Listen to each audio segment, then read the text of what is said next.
El siguiente episodio es la primera parte de una conversación que tuve con Becky Espinosa de los Monteros, quien tiene una amplia trayectoria dentro de la industria musical.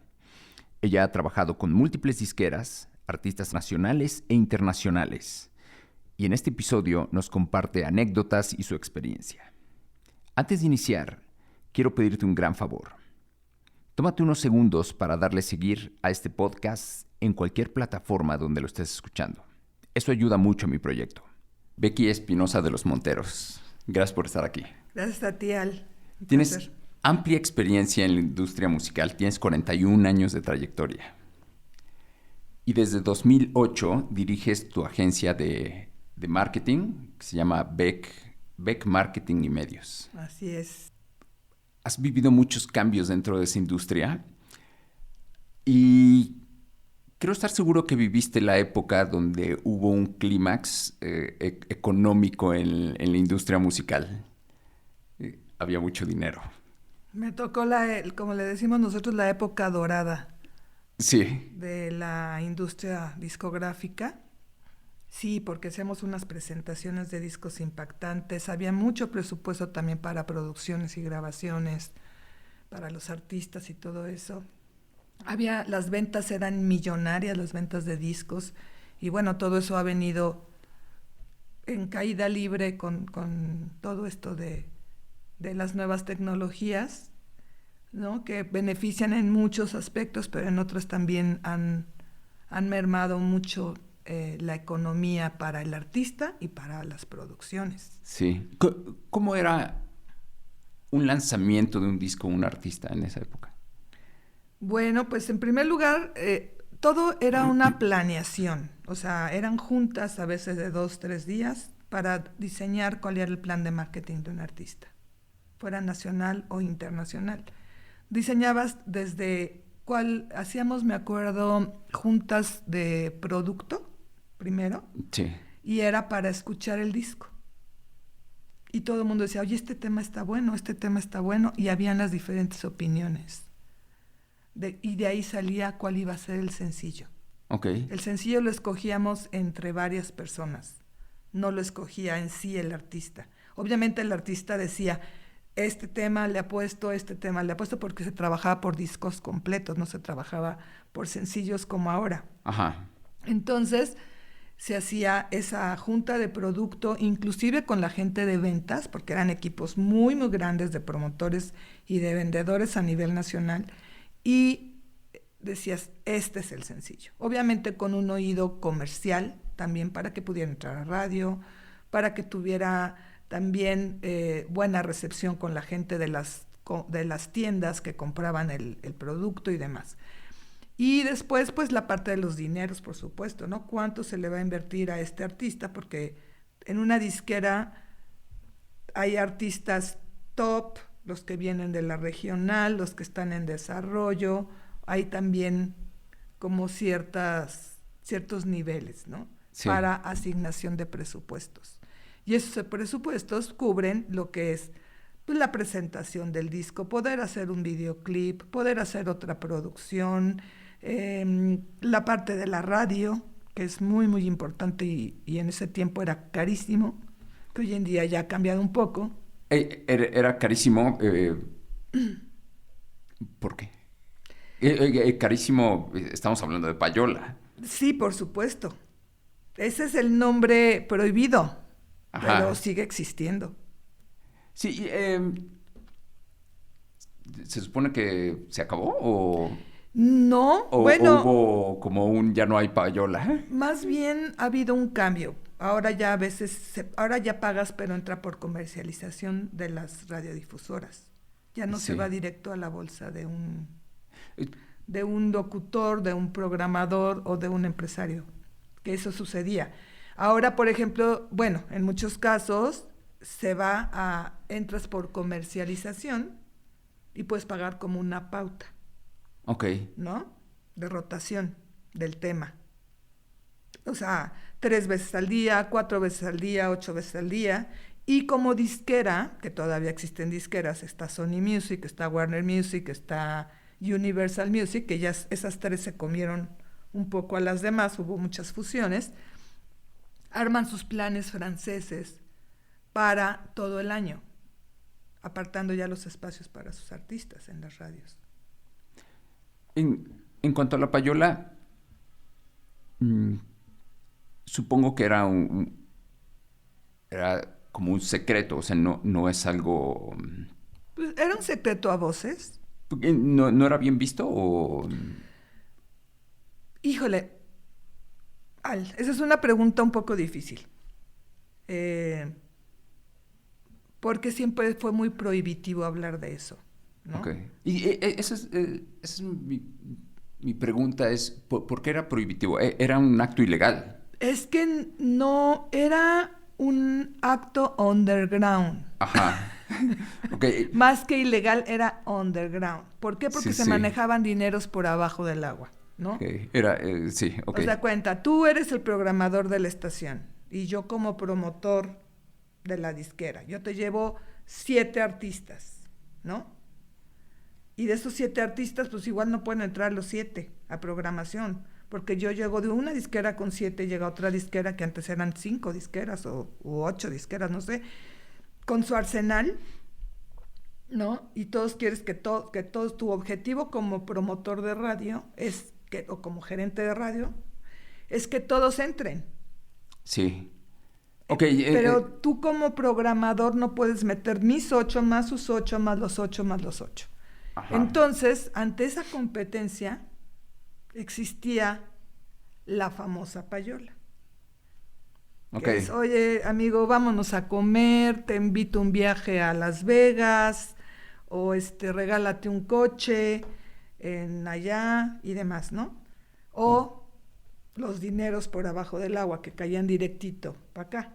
Sí, claro. Entonces lo que entiendo es un conflicto de intereses, porque si yo soy programador, a mí me están pagando por seleccionar canciones y supongo que para seleccionar las mejores canciones. Uh-huh. Y si llega alguien y me ofrece dinero, ya tengo un conflicto de intereses porque ya estoy recibiendo dinero uh-huh. por meter a alguien y mi trabajo era hacer un filtro, pero no con dinero. Pero hay un beneficio directo para ti, ajá, personal, fuera de la empresa. Ajá. Por eso era tan prohibitivo hablar de eso, ¿no? Hoy en día no, hoy en día ha cambiado un poco. Bueno, en primer lugar, ya la radio ha venido a menos también, hay menos estaciones y muchas de las estaciones se volvieron de radio hablada, de noticias y demás. Hay muchas estaciones de música popular, de grupero, que es lo que está hoy muy de moda, lo que es, ya sabes, uh-huh. toda la parte de urbano, hip hop y todo ese rollo. Y lo de inglés, que en el inglés no estaba tan lleno de payola, creo que esa era la parte que se salvaba. La payola caía más en la parte de español. Ok, es... En la pero cuestión, aquí en México, en la cuestión de la programación. Yo ni siquiera sé si eso se estila en otros países, ¿eh? Creo que era muy mexicano. Pues, yo la primera vez que escuché de la payola la escuché de Estados Unidos. ¿Ah, sí? Y de hecho el nombre, si no mal recuerdo, Pay for Rola o algo así. O por Rocola. Pay all, ¿no? Paga por Pay all. O sea, venía de ahí de... Sí, y sé que hubo un conflicto grande allá. Uh-huh. Pero como lo comentas, es... o sea, diseñando el sistema como está, creo que es natural que emerja eso. Uh-huh. O sea, en cualquier lado, en la competencia, si ya, como lo mencionabas, va a llegar esta empresa con 7 con 7 canciones, esta con 8, y en la competencia, creo que sería muy natural. O sea, yo como promotor tengo que lograr que entren mis artistas. Ese exacto. Es mi objetivo y yo voy a pelear por eso. Hoy en día ha cambiado porque ya fue tanto el rollo que hubo alrededor de eso que cimbró a la gente de comercialización de las mismas radiodifusoras, de lo que eran no la estación de radio, sino la radiodifusora en sí. Núcleo Radio 1000, Grupo ASIR, Radio Centro. Estamos hablando del globo, ¿no? No de la estación. Entonces decían, oye, ¿cómo resulta que entran tantos dineros y no está entrando a la empresa? No Ajá, está entrando al área de comercialización de la empresa. ¿Dónde están todos esos dineros? Y entonces ahí fue cuando vas a meter artículos promocionales, vas por comercialización y ajá. va facturado por la empresa. Sí, claro. Ya entonces empezó a resolver un poco ese conflicto de la payola, ¿no? Hoy en día, bueno, tú como artista tienes que elegir. Vas por un sencillo y vas a meterle 70,000, 80,000, 100,000, 200,000 pesos por sonar un mes, ¿no? Cuando ya la gente no escucha la radio. O sea, o cuando se escuchaba la radio y luego vas a gastarte otro tanto por eso. Si no tienes en ese tiempo, si no tienes una disquera, era imposible que estuvieras en la radio. Hoy hay otras alternativas. Por Sí. supuesto, como artista, hay miles de radios por internet, tienes la parte de YouTube, tienes todo lo que son las plataformas digitales, ha cambiado la industria completamente. Sí, todos los reels tienen, Ajá. puedes meterle música, pedacitos de... Entonces ya la radio ya no es tan el objetivo hoy en día, ¿no? Para un artista, ¿no? En ese tiempo. Y tú decides cómo inviertes tu dinero, porque como ahora creo yo que el 60% de los artistas son autogestivos, pues no te vas a echar una casa en 2 sencillos, ¿verdad? Ah, claro. Sí, Es no imposible. sería Y muy aunque inteligente, ¿no? tuvieras el dinero, no lo vas a ocupar en eso. Sí, Entonces tienes que ver cómo vas a invertir tu dinero, haciendo un plan estratégico y viendo dónde vas a poner tus dineros. De un, perdón, de un presupuesto que tengas asignado para tu proyecto. Que lo puedas invertir en tu proyecto, no que vayas a quedar en la quiebra por meterle a algo que no sabes ni siquiera, no tienes el 100% de certeza de que vaya a funcionar. sí. Antes de entrar a ese punto de ciertas estrategias, me gustaría regresar otra vez a la parte del lanzamiento de un disco de un artista. Mm. Mm, pero me gustaría saber más la parte glamurosa de si había fiestas o cuál era Sí, la parte de decir, esta industria está generando mucho dinero. ¿Cuál era la parte, sí, de glamour? pues mira, para una presentación de un disco sí se rentaba un salón de algún hotel o cosas así, dependiendo de cómo fuera a ser. Y no todo era igual, cada uno tenía un concepto diferente, Ajá, ¿no?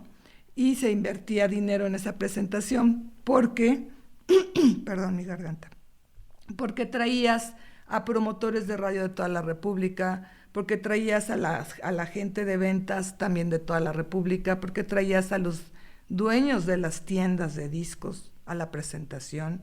Tú sabes, antes habían miles de tiendas de discos, sí, ¿no? Y habían distribuidoras mayoristas y las de menudeo. Entonces, toda esa gente tenía que estar presente y traer a toda esa gente, pues costaba dinero porque los tenías que hospedar, los tenías que llenar de atenciones y demás. ajá, Y todo era, sí era glamuroso en alguna época. Sí, yo te puedo hablar de la época de los 80 porque mi primer disquera yo entré en el 85. ok, ¿Ok? Yo estuve en disqueras del 85 al 2008, que fue cuando ya me independicé.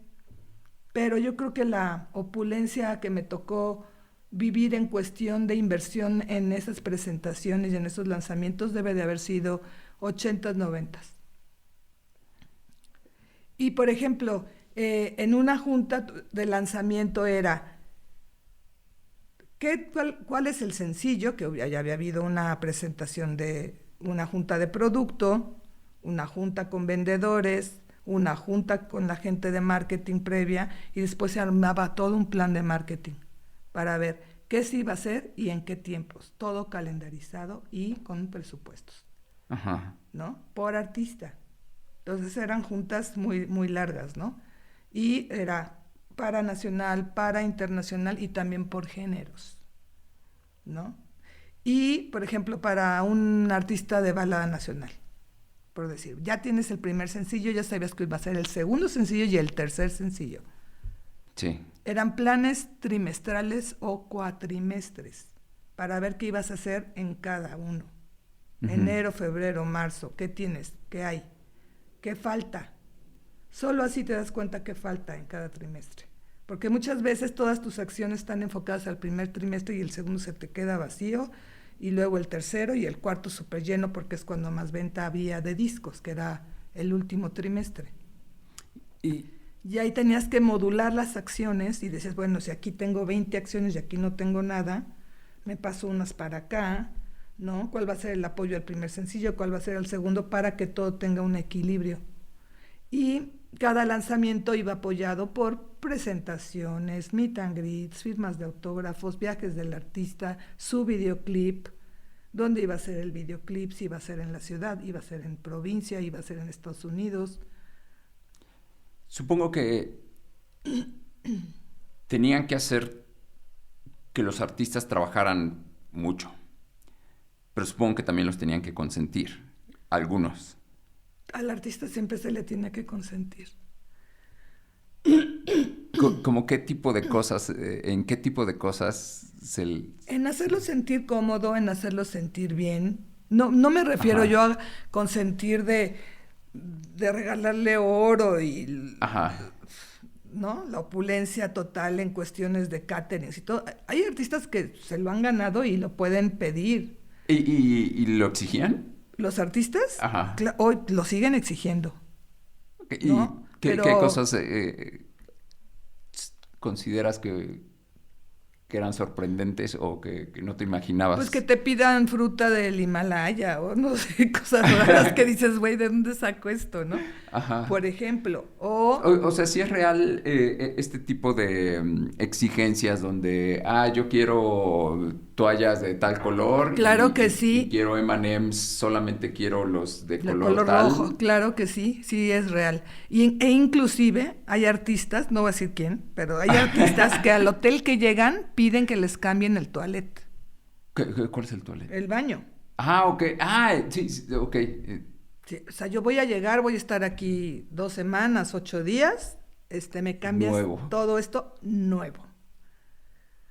¿No? Okay. Pero pues hay artistas que lo pueden pagar. Bueno, eso lo exige el artista, a veces lo paga la disquera, a veces lo paga no sé, pero lo pide, ¿no? Y por ejemplo, a mí me tocó en un festival que es en campo, que no es en un venue, ¿no? Que a fuerza me exigían el camerino con aire acondicionado. Cuando en ese tipo de eventos tienes que montar carpas. Obviamente puedes conectarles ventiladores, puedes conectar aire, ¿no? Pero no un sistema de aire acondicionado. Pues, es imposible. Y no se le puso nada. No, pues me voy, ¿no? Sí, o sea, sí te tocan vivir experiencias muy chistosas, ¿no?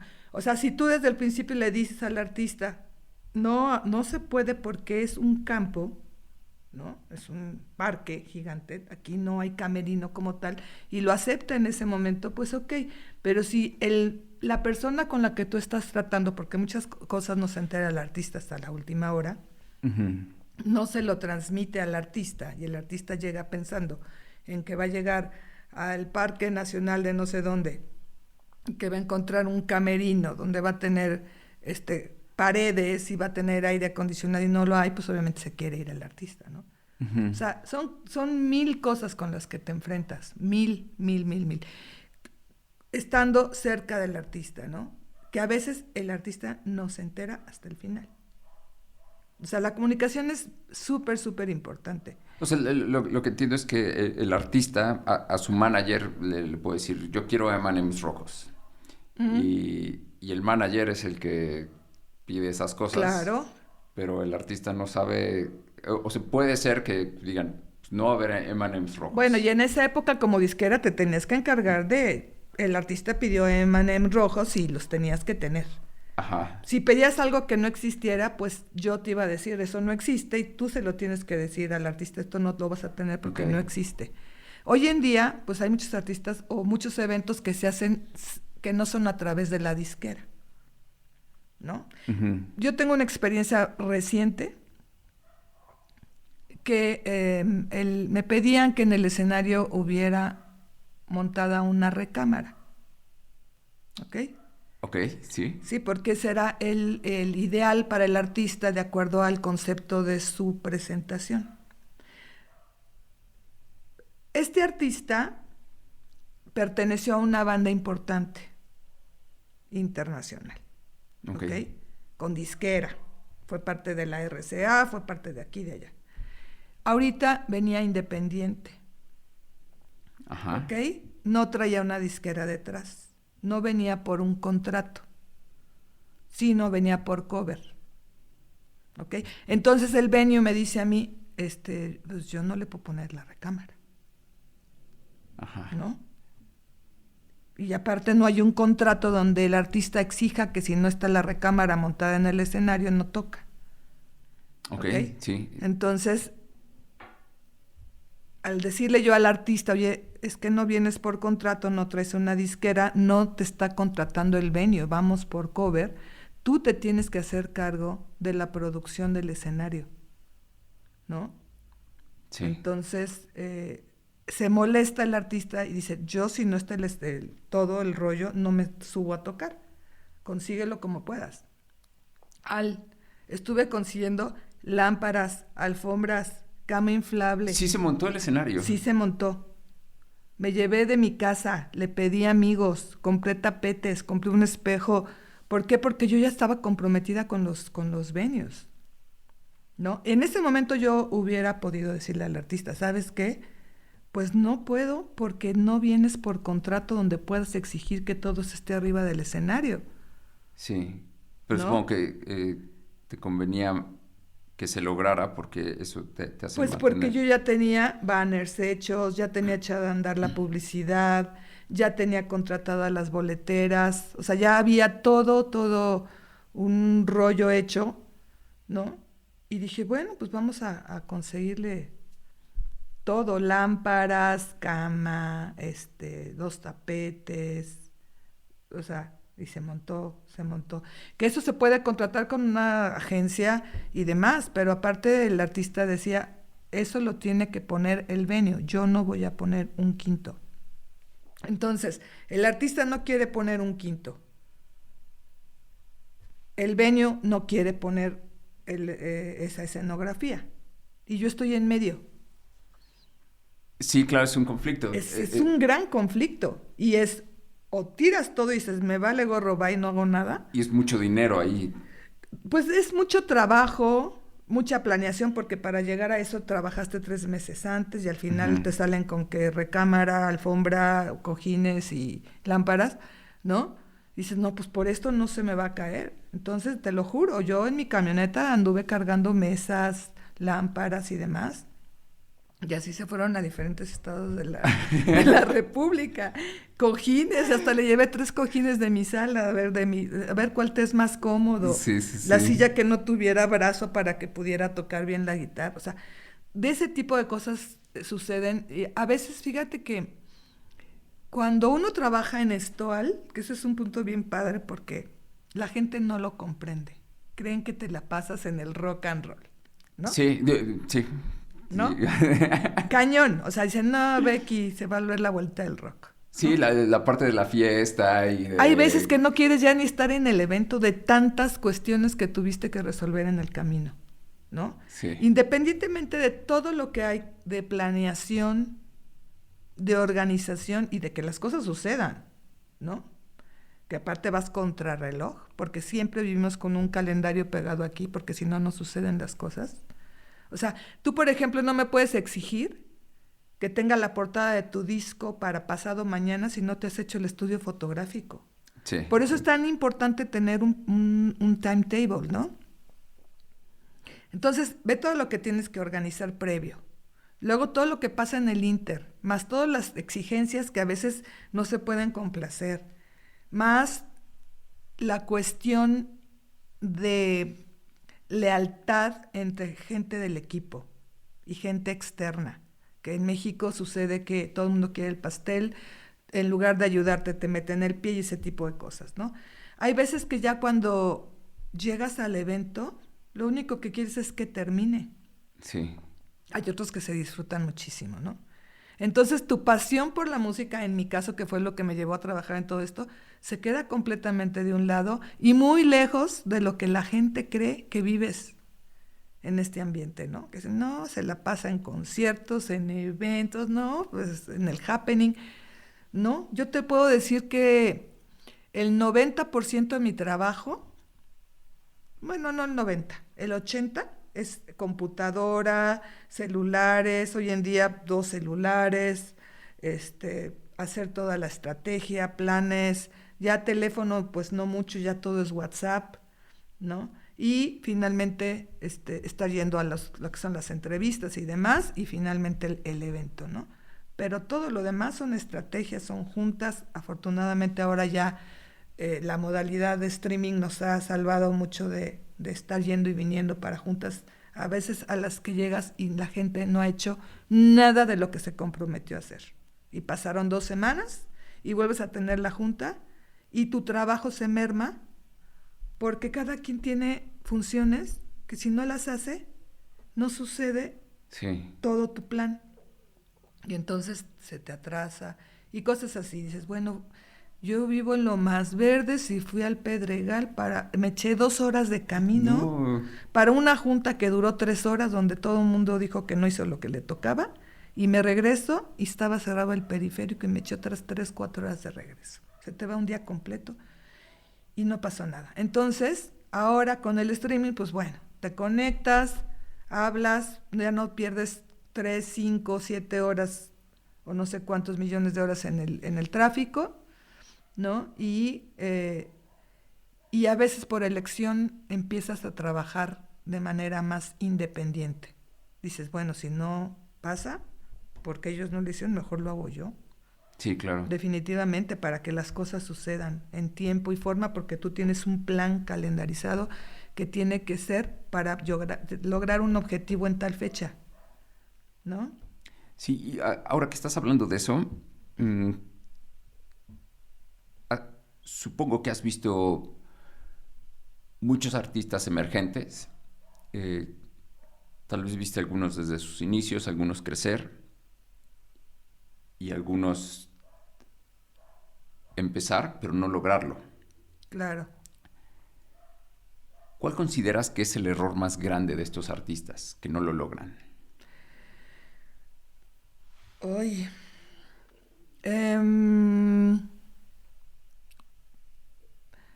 no lo sé. Un error es perder el suelo. Definitivamente. Cuando el artista cree que todo es porque ellos son. Sí.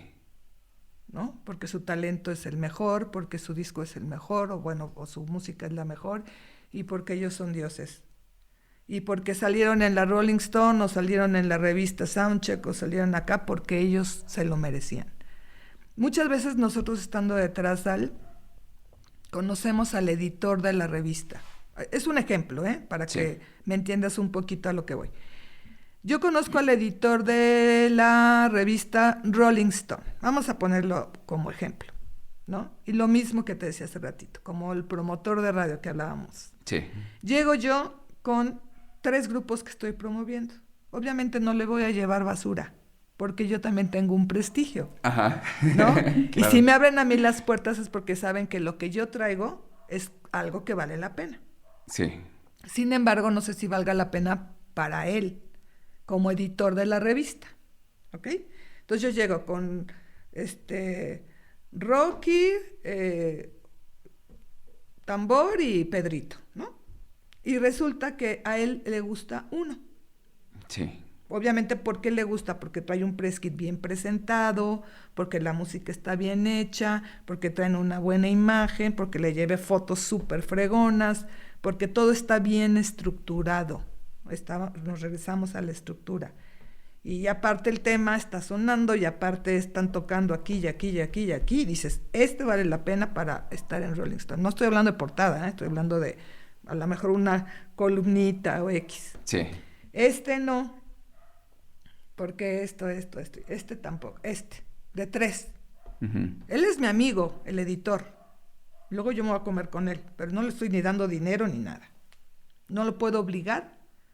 No le estoy comprando un espacio publicitario. Sí. Lo estoy manejando por relaciones públicas. Ajá. ¿Me explico? Si yo le quiero comprar la portada más el publi reportaje, como se llaman, de 3 hojas interiores, pero le tengo que dar 100,000, 150,000 pesos y no es payola, es derecho, es lo que cuesta. Ajá. Es lo que cuesta esa publicidad. Es lo que cuesta.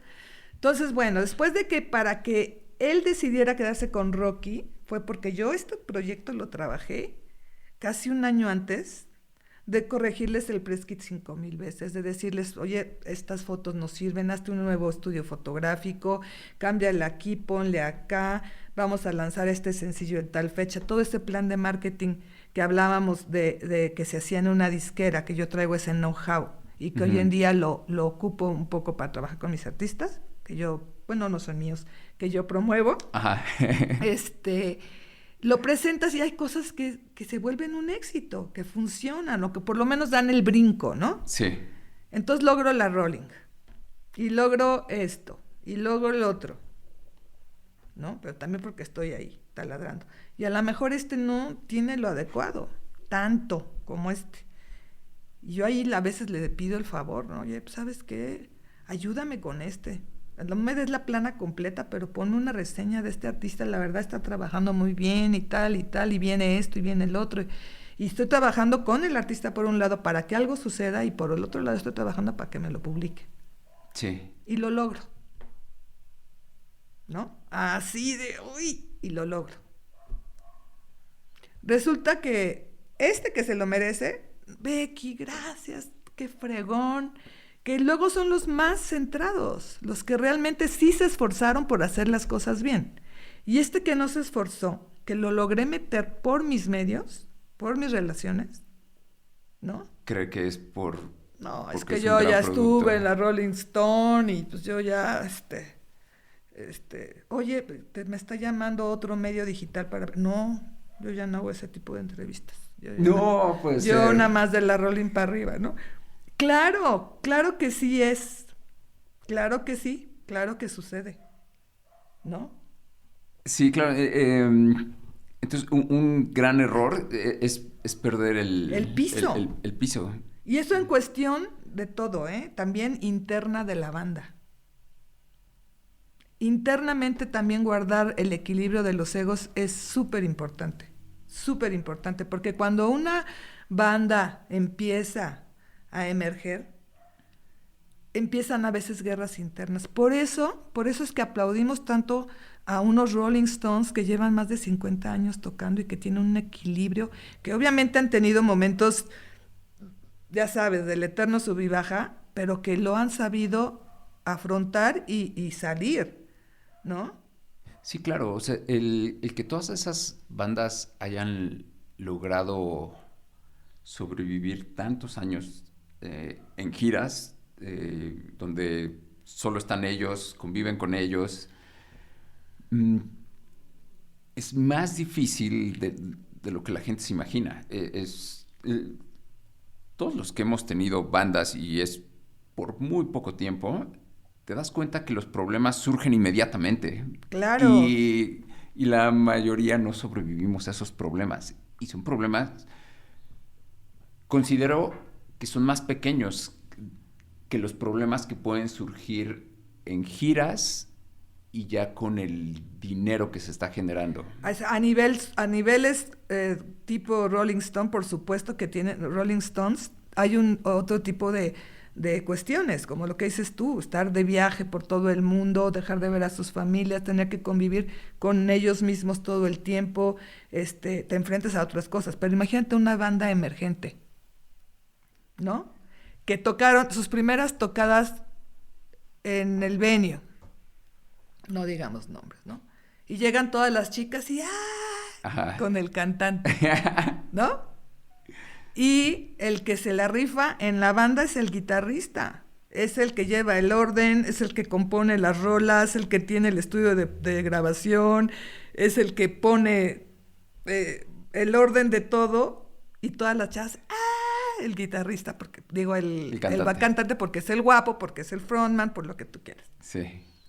Entonces el cantante se empieza a inflar el ego, ¿no? No, pues es que la banda está funcionando pues por mí, porque estoy guapo, porque tengo carisma porque le ve las chavas, ¿no? Y se acerca, no falta, ¿no? Uno. Oye, ¿no te interesaría lanzarte como solista? Porque pues tú estás guapo y... ¿no? Y tú eres el que vales. Y tú eres el que... Ajá. Y es puro bluff porque hay 1000 bluffs en esta industria. Y el otro va y le dice, ¿saben qué? Yo ya me voy porque me están llamando de acá. Hay 1000 historias así. Y se sale el cantante, truena la banda, o luego meten otro cantante y este pobre no le pasó absolutamente nada y se echó a perder todo. O otra historia es las chavas, como siempre, el guitarrista se enamora de la hermana del baterista. Ok. ¿No? Y son amigos de toda la vida, no, pues con mi hermana, no sé, que finalmente truena la banda y están casados hoy en día, el baterista con la hermana del que era el ¿no? Sí. O sea, ese tipo de problemas también se dan muchísimo. Más la cuestión de los egos, más la formalidad de cada uno de los integrantes de las bandas, que no, pues es que yo, no, qué flojera ir a ensayar, yo no voy a ir. O me quedé dormido, o me desvelé anoche. Aún cuando son grupos famosos, de repente el bajista, no, pues sabes que ya no va a los ensayos, ya no va.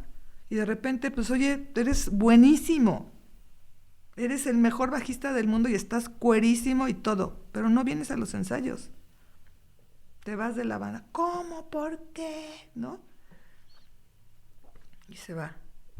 Y el otro anda diciéndole a todo el mundo, no, estos malditos me sacaron. Sí. Pero también el compromiso de cada uno de los integrantes, el guardar el equilibrio, el tener el piso bien, los pies, o sea, realmente cuando empiezas a despegar apenas empiezas y no puedes flotar. Es más, ni cuando estás hasta arriba, ¿no? La humildad es importante y la humildad no se refiere a ser agachón, y a ser arrastrado ni nada de eso, ¿no? Se refiere a ser empático con los demás, a que si estás con un periodista lo trates amablemente, que lo veas a los ojos, que lo escuches, que entiendas sus preguntas y le respondas, cosas así, ¿me entiendes? Sí. Y no salir con que no, es que me compré un Ferrari, es que yo anduve por acá o ando con la chava más con la modelo de no sé qué, porque muchas veces también ellos se desvían. Por ejemplo, en mi caso, a veces los tienes que orientar desde qué tienen que responder y cómo también a veces se tienen que regresar. ¿Qué regresar? A lo que quieren promover. Ok, estamos hablando de una entrevista, digamos, de una entrevista. De una entrevista o lo que sea, o sea, porque luego se desvía todo y entonces tú les dices hasta cuando estamos hablando de bandas emergentes. Tú les tienes que decir, desde cuando te están entrevistando tienes que voltear a ver el foquito rojo de la cámara. Y hay 2 cámaras, entonces tienes que voltear a ver una y tienes que voltear a ver a la otra, ¿no? Tienes que ser súper atento con los conductores de televisión, con los programadores de radio, o sea, atento de ser amable, de buenos días, buenas tardes, sentarte, no tanto, ¿no? Pero tener educación, porque hay artistas que llegan y ni saludan. Ok, pero ahí estamos hablando de que perdieron el piso o son muy tímidos todavía. O no saben. Ok. O no saben. Es que creo que a mí en algún tiempo me pudo haber pasado llegar y estar tan nervioso y yo socialmente antes era como muy... A veces el nervio te come, por supuesto, y hasta la fecha cualquiera, ¿no? Ajá. Oye, no saludaste a no sé qué. Ay, pues ni lo vi. Yo venía pensando en lo que voy a decir, ¿no? Sí. Pero por eso necesitas una persona atrás. Hace rato platicábamos, no sé si ya en la entrevista fuera, sobre lo que es la diferencia entre un personal manager y un business manager. Que fue antes de que iniciáramos. Fue antes, pero pues un personal manager también tiene mucho que ver con eso.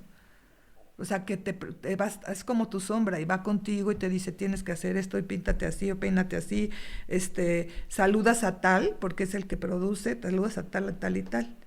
Okay. Las fotos te las tomas al final, no te vayas a empezar a tomar selfies y fotos en medio de la entrevista. O sea, todos esos detalles que parecen mínimos, pero que son muy importantes, porque si no sale bien, a lo mejor ya no te vuelven a abrir ese espacio. Ajá, sí. Pero a lo mejor no te lo vuelven a abrir a ti como artista o a mí como relaciones públicas. Ok, sí. Ya no me lo van a abrir para ti, pero ya no me lo van a abrir para nadie. Sí, o sea, tú también estás Claro. arriesgándote al llevar a un artista si no está preparado. A mí me ha pasado, por supuesto, de que un artista, por ejemplo, en una entrevista del periódico Reforma se le ocurrió decir una grosería y hablar de política, que fue lo Ajá. primero que le pedí que cuidara mucho, que siempre lo tienes que cuidar, no en el Reforma, en cualquier medio. Y después pasaron muchos meses sin que me volvieran a dar entrevistas a mí con otros artistas. ¿Se descuidó o ya era su intención? No lo sé, pero había una advertencia, porque siempre cuando un artista va a un periódico o algo, dice, procura no decir groserías. Hoy ya es un poco más abierto, ¿no? El decir güey o X, ¿no?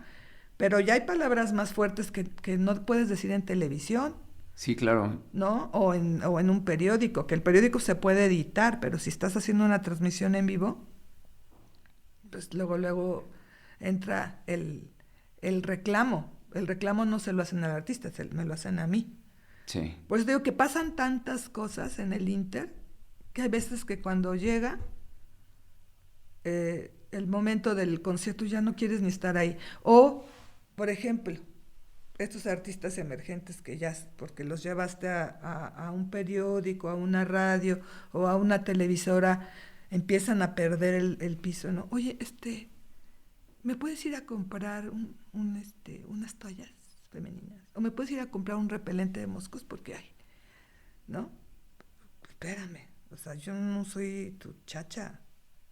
Sí, claro. ¿Me explico? Yo estoy aquí para entregar el video que se va a poner, para presentarte con tal persona, para llevarte a la entrevista que sigue, porque tienes una logística que también la tienes que pensar, porque los tráficos de la ciudad, tal, cuánto tiempo me va a tomar salir de aquí, si se tarda saludando a no, pues tengo que tener un colchón de 20 minutos para llegar después de aquí, de Coyoacán a la del Valle, tengo tanto, y si se atropellan un perro ya se me fueron 20 minutos, no puedo llegar tarde porque es en vivo, porque es grabada.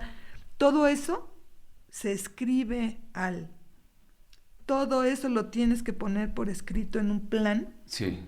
para cuadrar tiempos. O sea, no es tan fácil. Sí, sí requiere, como lo que hablábamos, requiere una estructura y por lo que estoy entendiendo es muchos artistas emergentes no logran visualizar lo largo del camino y muy pronto sienten que están en la cima cuando apenas están arrancando. Exacto. Y mm, hay muchas cosas por las que tenemos que pasar. Y yo cuando estuve en... Siempre digo que es mi primera banda, pero alguna vez un amigo me reclamó y me dijo, tu primera banda fue conmigo. Y digamos, mi segunda banda de música original. Pero fue a la que en este hicimos un disco y por nuestros medios, o sea, logramos llegar a Mix Up. Uh-huh. En ese entonces, o sea, llegar a Mix Up parecía ya, o sea, ya Sí, llegamos, era un ya, o triunfo. sea, ya estamos ahí. Y, y la realidad es que no es nada, o sea, no es nada, o sea, el camino todavía era largo, nos peleamos antes, la realidad es que no sucedió nada por estar en Mix Up. Y recuerdo también que alguna vez hablé y esto fue por teléfono, nunca nos conocimos. Creo que el nombre es Paulo Ibarra. Creo, puedo estar equivocado. Y esta persona tengo entendido que era quien programaba la música al interior de la República. Y no recuerdo bien cómo llegó mi disco ahí. O sea, sí fue porque Uh-huh. alguien se lo llevó y fue que Pero estuvimos en el interior de empujando. la República, en todas las estaciones de radio, ¿o en dónde? Entiendo que programaba mucho Uh-huh. y, y escuchó el disco. Uh-huh. Y un día me llamó. Y, y me llamó y primero dejó claro que es... Mira, si te estoy hablando, ya le dediqué tiempo, escuché todo tu disco, O sea, y me hizo entender que el valor de su tiempo era grande. Ajá. Ajá. Y me dijo todo lo que veía mal de mi disco, lo cual se siente Terrible. que te están despedazando. Ujú. Y en ese momento también me recordó y me dijo, pero quiero que entiendas que ya le dediqué tiempo a escuchar todo tu disco, entonces me tienes que escuchar, ¿no? Sí, básicamente es por mi bien, ¿no? O sea, O sea, vas a escuchar su crítica destructiva. Sí, sí, y es una retroalimentación muy valiosa. Sí. Y en ese momento sí comprendí, ya me dejó claro quién es, y si me está dedicando tiempo, pues ahora escucho. Em, me dijo todo lo que teníamos que hacer, las cosas que él veía mal. ¿Pero qué, de cambiar de la música? Y de la producción, me dijo, pues la producción se ve que hicieron un gran esfuerzo, lo cual hubiera funcionado en tal tiempo, Pero hoy ya no. pero hoy no, porque hoy se mezcla mejor. La mezcla sí se ve que la hicieron ustedes. O sea, él pretendía que rehicieras tu disco. Sí nos sugirió que buscáramos un productor, que tuviéramos otros ojos, que estaba bien lo que habíamos logrado para hacer solitos, pero si queríamos escalar necesitábamos un grupo más o menos de lo que hablas. O sea, la realidad es que no puedes ir solo. Y después de esto también recuerdo a alguien que... Pero bueno, perdón, finalmente, ¿él a qué se acercó? ¿A darte la crítica de que tu disco no servía para ir a la radio a nivel nacional? ¿O cómo? Sí, o sea, Lo escuchó y te dijo que no podía él salir con un producto de así. o sea, sí, no podía salir con un producto así. Nos dio sus consejos y nos dijo, pues, creo que la recomendación fue, hagan un disco, que tengan productor, que tengan esto, y ya de ahí podemos ver cómo avanzar. Okay. Pero bueno, hacia donde lo quiero llevar es... Muchas veces lo que se ve como la cima es el inicio del camino. Ajá. Para nosotros Sí. es que nuestro disco está en Mix Up.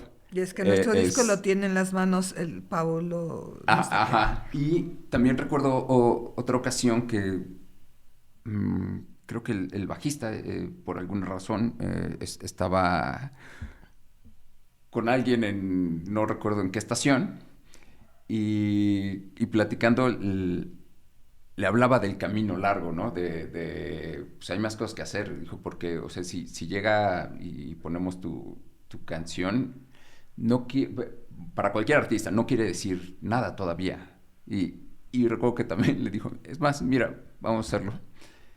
Y puso una de nuestras canciones ahí en el radio y dijo, pues ahí está, vas a ver, no va a pasar nada todavía. Porque hay un camino que recorrer. Claro. Y creo que es el tema del que hablamos. Se puede perder el piso muy rápido. Sentir que ya estás en un lugar que todavía no estás. Es como un espejismo creer que estás en la cima, cuando la realidad es que te falta mucho camino por recorrer. Entonces, en esa parte que acabas tú claramente de decir, es donde falta alguien atrás del artista. Por ejemplo, Sí. tú por tus propios medios llegaste a Mix Up y sí fue un gran logro que lo metieras.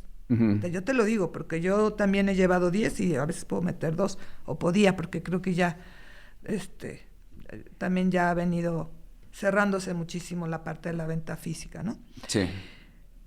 Cuando ya llevabas un disco a Mix Up, nada más para que te des cuenta, ¿no? De tu logro, Ajá. de haberlo metido, pero todo lo que faltó detrás.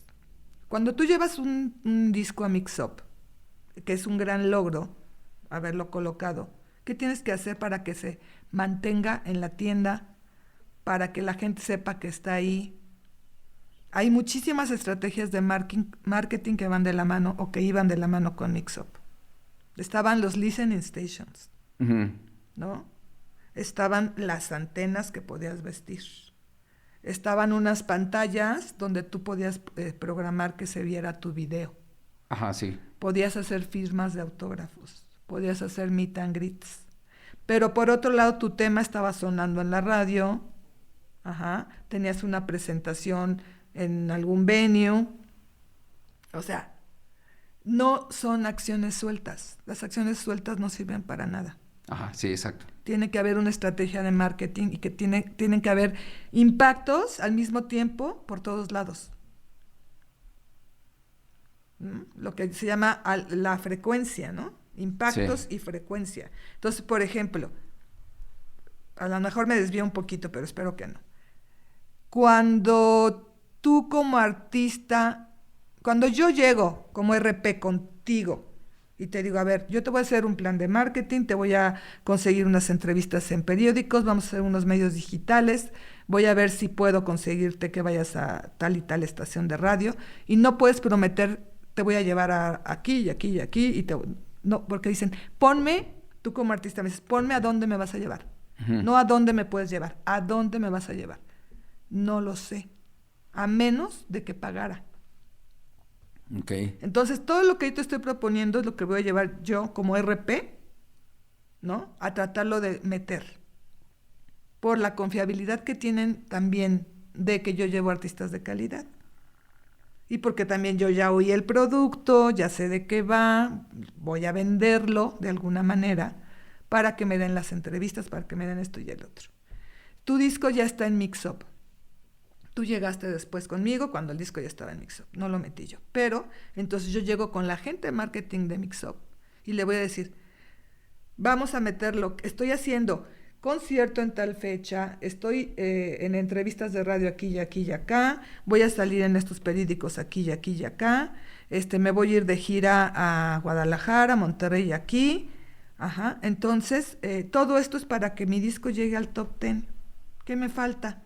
No, pues mételo a Listening Station, ponte el video en la pantalla, o ya si le quieres entrar un poco más de inversión, vísteme las antenas de las tiendas que más venden. ¿Cuáles son? Pues la de Zona Rosa, la de Polanco, te estoy hablando así, Sí. La de Coyoacán, la de Satélite. Pues ¿cuánto cuesta? Pues cuesta tanto. Vas, haces números, los llevas al artista si no hay disquera. ¿Cuánto puedes invertir? No, pues me alcanza para el Listening Station y para el Top 10. Para hacer estas acciones para el top 10. Y yo te tengo que decir, ¿sabes qué? Pégale a las del top 10, porque aquí tú ya tienes presencia en radio, esto, y esa es la gira. Y no nada más te gastas todo el dinero en las antenas y dejas de hacer todo esto. Ahí viene esa mediación y esa, ¿cómo te diré? Esa guía también. Cuando estás con una persona que es derecha, porque luego hay artistas que se van con la persona equivocada y dicen, sí, no, pues inviértele las antenas, las puras antenas te van a costar 120,000 pesos. Ok. Yo las voy a contratar porque aparte la chava es mi amiga. Entonces el dinero me lo vas a dar a mí. ¿Okay? Ajá, sí. Entonces yo las contrato, por supuesto. No, pues las antenas no costaban 120,000, costaban 80,000. Ok. Me guardo 40. Sí. ¿No? Y aparte, las antenas son por 2 semanas, ¿no? Y yo te dije a ti que eran por un mes. Okay. O sea, ¿sí me explico? Sí. Y entonces empieza a haber un descontrol tremendo y por eso luego los artistas odian al RP, odian al manager, odian a la disquera. Y luego se demandan y hay un chorro de cosas, pero muchas veces porque no están con la gente correcta, con la gente adecuada. Porque no todos timan, no todos roban. Sí. Sí, hay gente que se hace bien las cosas. Y luego sucede que con la gente que se hace bien las cosas, y pudiste tener un logro como artista y llegaste aquí, si llegaste aquí, estás en la mira ya de este, y llega el hacedor de estrellas, ¿no? Como con el grupo que te decía hace ratito que el cantante, ¿no? Tú eres el que jala. ¿Sabes qué? Estoy viendo que estás haciendo muy bien las cosas y que estás por todos lados. Vente conmigo. Y el mismo artista, sabiendo que tú te esforzaste como RP para que estuviera aquí y aquí y acá, oye, muchas gracias por todo, pero ¿qué crees que ya me voy a ir con el management de tal porque pues estamos teniendo mucho éxito. Gracias. Se van y no vuelve a pasar nada. Y al año te vuelven a decir, oye, pues, vamos a volver a trabajar, ¿y tú qué puedes decir como RP? No, pues ya no, ok. ¿No? La lealtad, la confianza, la verdad, la humildad, todo eso que no nada más funciona en nuestro día a día de la calidad humana del ser, funciona para todo, Al. Entonces se pierde el piso y se empiezan a perder esos valores. Sí. De verdad. Entonces también hay muchos espejismos, muchos, ¿no? El creer que ya eres lo que no eres, o si ya eres, no puedes tampoco perder el piso, aunque ya seas famoso. Mira, a mí me ha tocado experiencias, y te voy a decir así rápidamente. He tenido la gran fortuna de trabajar con artistas top internacionales, que son unas damas, o eran, porque unos ya fallecieron. Ajá. Que son agradecidos, que son entregados, que son amables, que son caballerosos, como yo como mujer. Así, imagínate que me abra la puerta del coche Jeff Beck. Ajá. ¿No? Sí, dices, claro. Ay, espérame. Cuando el de Onda Vaselina, se trepa al elevador y me echa casi a su puma que traía ahí de mascota y me muerde. No. O sea, te pones a comparar así Sí. y dices, bueno, espérame, ¿no? O un Eric Burdon que me aventó una bufanda desde al backstage de agradecimiento a todo lo que hice para que pudiera estar en ese venue. Sí. ¿No? Y un artista que le consigo que toque con un grupo top y me mandan al lugar ZZ a 1800 del venue. Sucede. Sucede. O al grupo que pusiste acá y ya llegó otro que dijo, no, pues esto va muy bien esta banda, Ya, pues ahora sí. me lo quedo. Cuando tenías que levantarlo, nadie los peló. Sí, claro, construir las bases es mucho trabajo. Ya que están arribita, entonces sí ya todo el mundo quiere manejarlos. Que a veces da gusto, ¿eh? Por ejemplo, me tocó trabajar con Alaska cuando formó Fangoria, uh-huh. que ya no era Alaska y Dinarama, pero seguía la misma mancuerna con Nacho Canut, se convirtieron en Fangoria. Estaban firmados con Warner España. Sí. Pero aquí en México nada más no los quiso firmar Warner México. Entonces lanzaron independientes aquí en México. Y les hicimos una mega campaña y empezaron a funcionar y empezaron a irse al cielo. Y llegó Warner México y dijo, ahora sí. Y ya los firmó Warner México. Sí. Y, por ejemplo, hasta la fecha, Alaska, cada año me manda una tarjeta postal de Año Nuevo. Por correo postal. Sí. Me habla por teléfono. Ajá. Eso es agradecimiento. ¿Cómo estás, querida? Voy a ir a México tal fecha. No para pedirme ningún favor, para decirme que tengo los lugares 1, 2 y 3 de primera fila del Metropolitan, por ejemplo. Ajá. Con mis hijos, ¿no? Y el grupo que le conseguí que tocara con una banda top nacional en un venue súper importante, que casi le hago manita de puerco al de acá y al de acá para lograrlo y todos los meto y todo. En el micro le dan agradecimientos a ese nuevo manager. No, qué triste. Ajá, y te mandan al ZZ 1800, al último lugar del venue donde tenía la sala de emergencia en la espalda. O sea, te digo estos puntos de comparación porque finalmente yo no soy el artista. O sea, dices, aquí no venimos a hablar de mí, de Becky. Pero te estoy platicando un poquito de mis experiencias, de cómo somos los humanos. Sí, de lo que hablábamos hace ratito. Y lo peor es que el mexicano es muy así. Y no soy malinchista, amo mi país y amo a los mexicanos. Uh-huh. Y lo mismo sucede en los conciertos, y tú que eres músico lo sabes. Vas a un concierto masivo. Uh-huh. Toca un grupo antes y otro después que tú. Tienes que hacer un soundcheck, ¿no? Se te olvidaron las baquetas de la batería y no te las quiere prestar ni el de antes ni el de después. Ajá, o, sí. No, es que mi banco, las patadas aguantan solo mi peso y no te lo puedo prestar. O el ingeniero de audio te truena tu mezcla para elevar la otra. Eso pasa muchísimo aquí en México. No sé en otros lados. Es que te voy a decir algo que me contaron. ¿Recuerdas esta banda Resorte? Sí, la conocí perfecto. Yo iba mucho a sus conciertos. Bueno, eran lugares pequeños. Y eran satelucos, además, ¿no? Ah, sí, exacto. Pues yo iba a varios y en alguno de estos eventos que creo que promovía una estación de radio, fui y ni recuerdo dónde era, pero el lugar era bastante pequeño. Bastante pequeño para la banda. Digamos, no era una super banda que llenara lugares, pero ya era una banda que tenía cierto nivel. Y recuerdo que estaba con unos amigos y por alguna razón nos metimos a su backstage de allí. Y además muy ingenuos nosotros, porque no sé qué pasaba por nuestra cabeza de pensar, sí, ahorita nos metemos y nadie se va a dar cuenta. Ajá, en el backstage. Pero pues éramos... ingenuos. No sé si adolescentes o ya justamente tal vez... O tal vez ya éramos mayores de edad, pero... Que no sabes pero lo que hay, todo lo que hay detrás, ¿no? Sí, exacto. Y nos metimos a ese backstage, entonces estábamos ahí bien felices y yo creo que se nos notaba en la cara que estábamos súper felices. No nos reclamaron nada.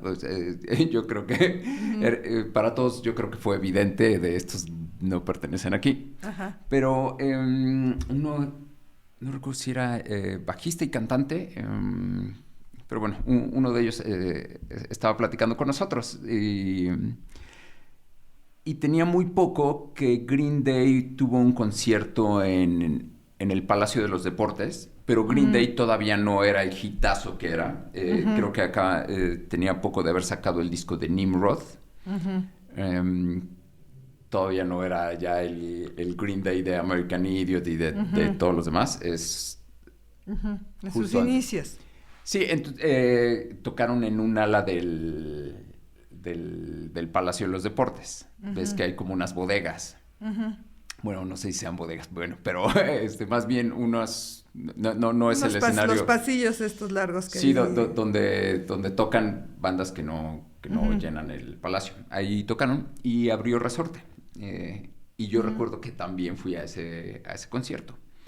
Y recuerdo que hubo muchos problemas en ese... ¿Evento? En ese concierto para Resorte. De repente se dejaba de escuchar la voz, de repente había varias cosas. Y entonces cuando estaba ese día en ese que nos metimos al backstage, le empecé a preguntar de este evento.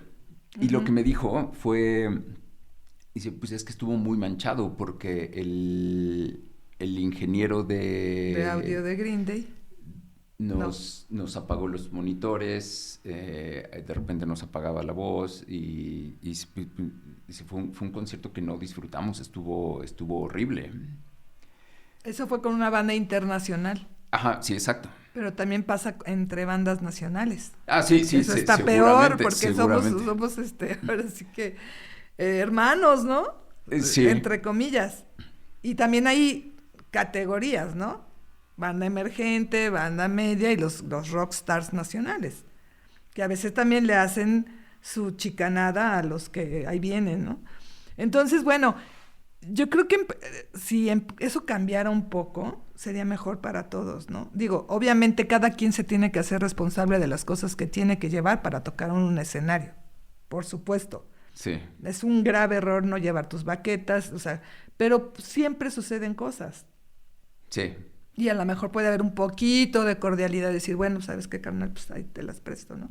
Sí, claro. O entre los inges, oye, respétame mi mezcla, porque... O no dio tiempo de que mi banda hiciera soundcheck, pero yo ya traigo una premezcla. O sea, todas esas partes técnicas también, ¿no?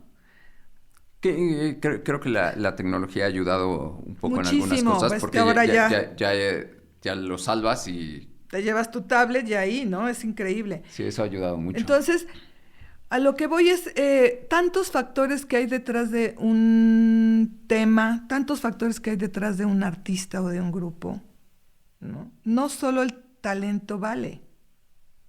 O sea, hay mucho talento, pero si no tienes una estructura, si no tienes una guía, si no tienes una manera de llevarlo a otro nivel estratégicamente, no va a pasar nada. Como esto que hablábamos de Mixup, pues sí es un logro meterlo, pero mantenerlo en Mixup, si no te lo sacan a la semana, si no se vendió el disco. Uh-huh. Finalmente son números. Sí, claro, y ¿no? estás ocupando espacio. Estás ocupando espacio. Entraste a Spotify. Vámonos a otra era. Ajá. Entraste a Spotify. Bueno, ya todas estas, independientemente de quién seas, tienes que pagar tu lugar. Aparte de que tienes que pagar tu lugar, puedes pagar promoción. Ajá. Puedes pedir que te metan en viernes de estrenos.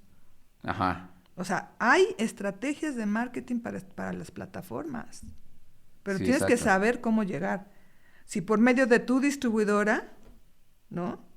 Global, de ahora lo que le llaman agregadoras, o irte directamente con Spotify, irte directamente con Apple Music, irte directamente con cada una, ¿no? Pero siempre hay estrategias. Sí, y creo que la importancia de tener a alguien detrás o a alguien con experiencia es que el dinero está mejor aprovechado. Porque, digamos, ok, ¿sabes qué? Pues, sí quiero pagar mi promoción en Spotify. Uh-huh. Pero si no está armada esa estrategia, y esto es una conclusión de lo que estoy entendiendo, es si no está armada esta estrategia, posiblemente voy a desperdiciar esa publicidad pagada. Exacto. Porque si la pago y yo estoy de vacaciones, en vez de decir, ¿sabes qué? No, sí, lo vas a pagar, pero vas a tener que estar tocando en tal lugar y en tal lugar y te voy a meter a esta entrevista y hay todo un trabajo. O tú me puedes decir, fíjate bien, tú me puedes decir, yo estoy de vacaciones y mi lanzamiento es este viernes. Sí. No, vamos a pensar, dentro de 15 días, el viernes tal. Ok, entonces, antes de que te vayas de vacaciones, me vas a hacer tu banner de lanzamiento. Le vas a pedir a Spotify o a tu agregadora el pre-save del tema. Uh-huh. Vamos a hacer un boletín de que se estrena en tal fecha. Vamos a meter unas fotos del making of del tema, de algunas fotos que hayas tomado en el estudio. Pásamelas. Uh-huh. Necesito la ficha técnica de la grabación. ¿Dónde grabaste? ¿Con quién? ¿Quién te hizo la mezcla? ¿Quién te hizo los arreglos? ¿Quién fue tu productor? ¿De qué va el tema? La letra, ¿cuál es el concepto de la canción? Uh-huh. ¿No? Déjame todo eso y vete de vacaciones y tocas la semana que entra en tal lado, porque ya tienes tus boletos de avión, ¿no? Y el día del estreno, el viernes tal, empezamos a mover en redes sociales que ya se lanzó el tema, pero el pre-save que yo envío a los medios de comunicación 2 semanas antes se activa en cuanto el tema ya está sonando. Ajá, en las plataformas. Sí, claro. ¿Me explico? Y no tienes que cancelar tus vacaciones. Sí, claro, ya tienes alguien trabajando. Hay una persona trabajando y aparte con una idea, una estrategia para antes del estreno y para después. Sí. Porque no nada más es subirlo a Spotify y ya, y me voy. Sí, si solo lo subes a Spotify creo que es muy similar a lo que hicimos nosotros ya lo pusimos en Mixup. Exactamente, es el mismo ejemplo. Yo ya lo subí a Mixup, pero ¿qué hiciste para cuando iba a estar en Mixup? Sí, o sea, ahora lo pienso. Uh-huh. y es ¿por qué no habíamos armado estar tocando en todos lados y hacer un esfuerzo grande o conseguir a alguien? Si nosotros no lo lográbamos, tenemos que estar tocando, tenemos que estarlo promocionando, teníamos que haber estado haciendo muchas por cosas. Por falta de conocimiento, por falta de experiencia, y eso le pasa a muchos artistas.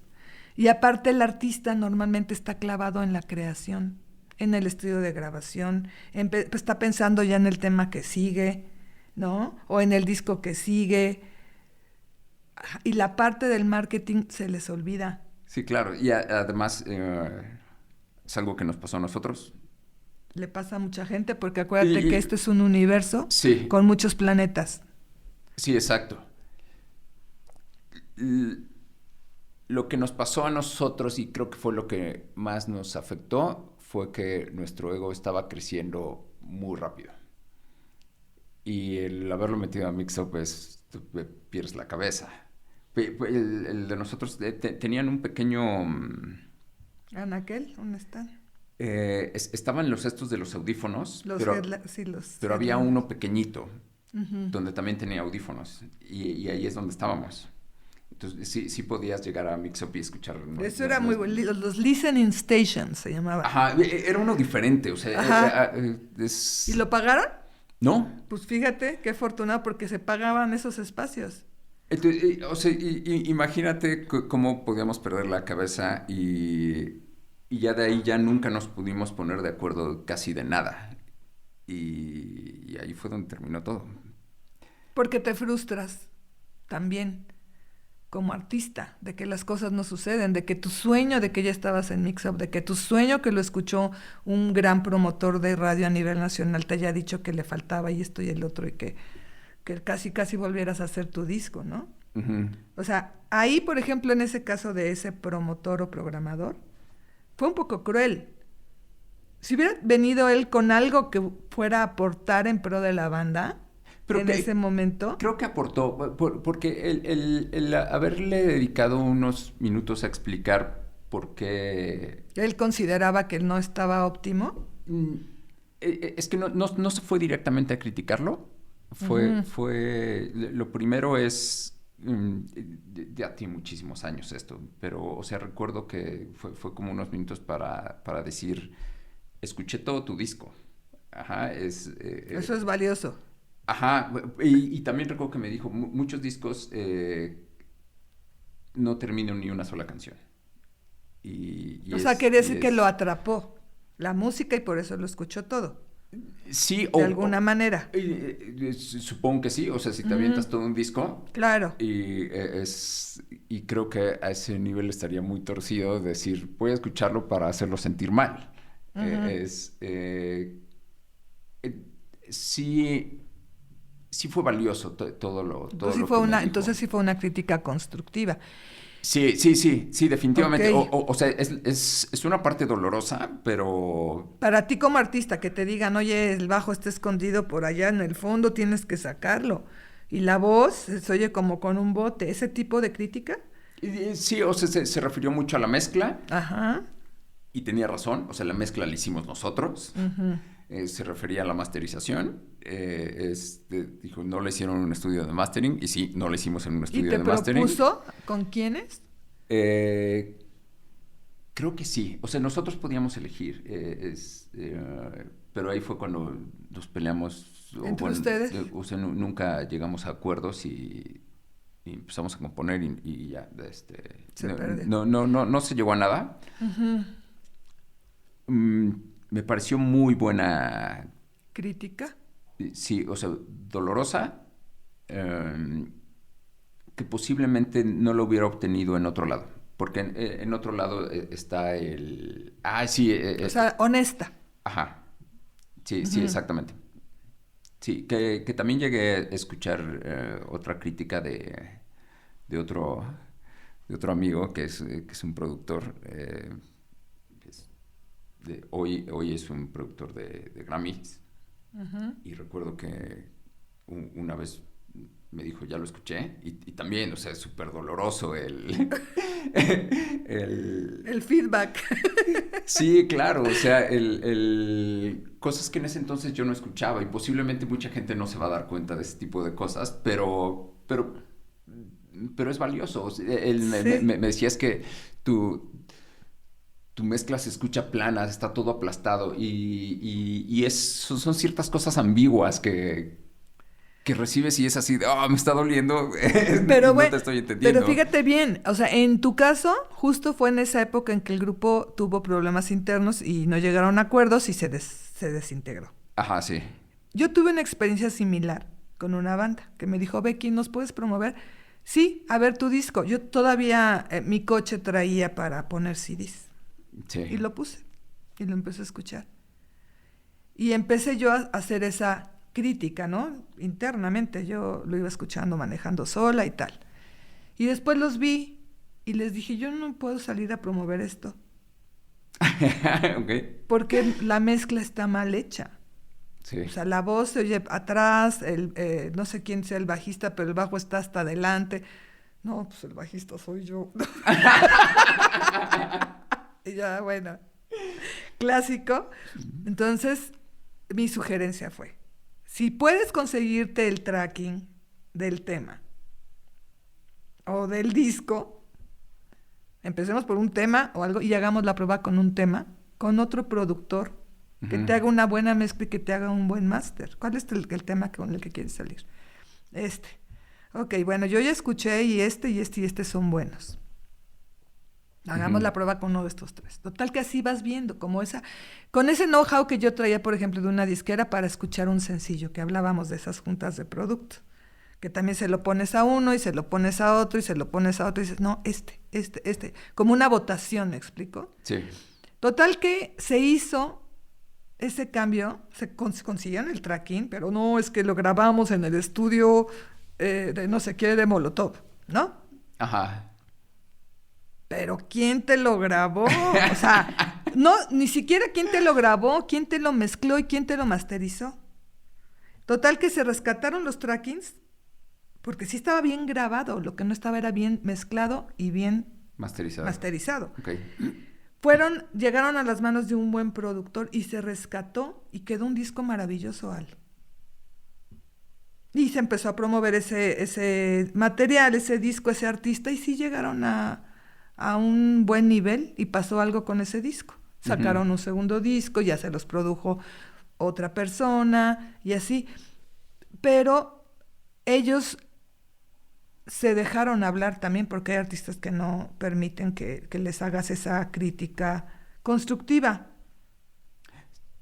Sí, porque duele. Yo al principio dije destructiva, porque dije, bueno, si les dijo que no servía, que esto, pero no les propuso nada, ¿no?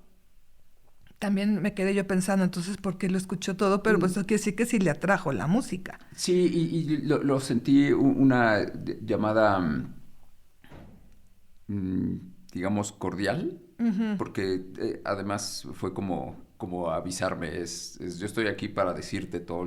No lo dijo con esas palabras, pero así lo interpreto. Te voy a dar mi feedback honesto. Yo te voy a dar un feedback durísimo.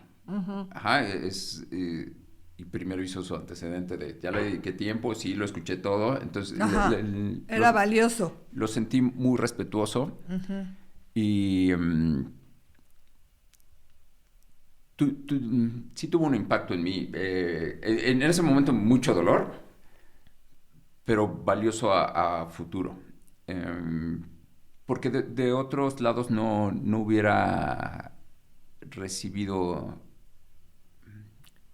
ese tipo de consejos, más que del otro productor, que es Pepe Ortega.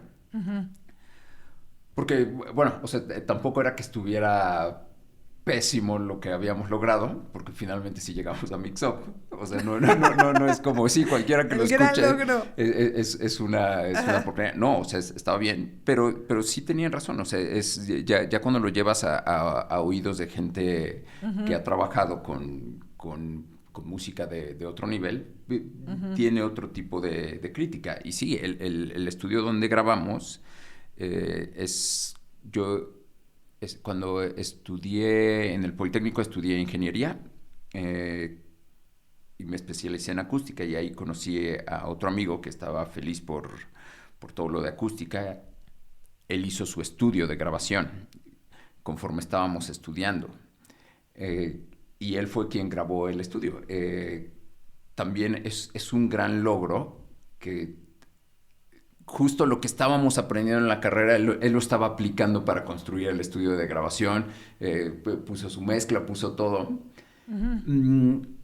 Y seguramente ahorita graba muy bien. Ya tiene mucho que no lo he visto, pero estamos hablando de gente en sus inicios haciendo lo que estaba aprendiendo.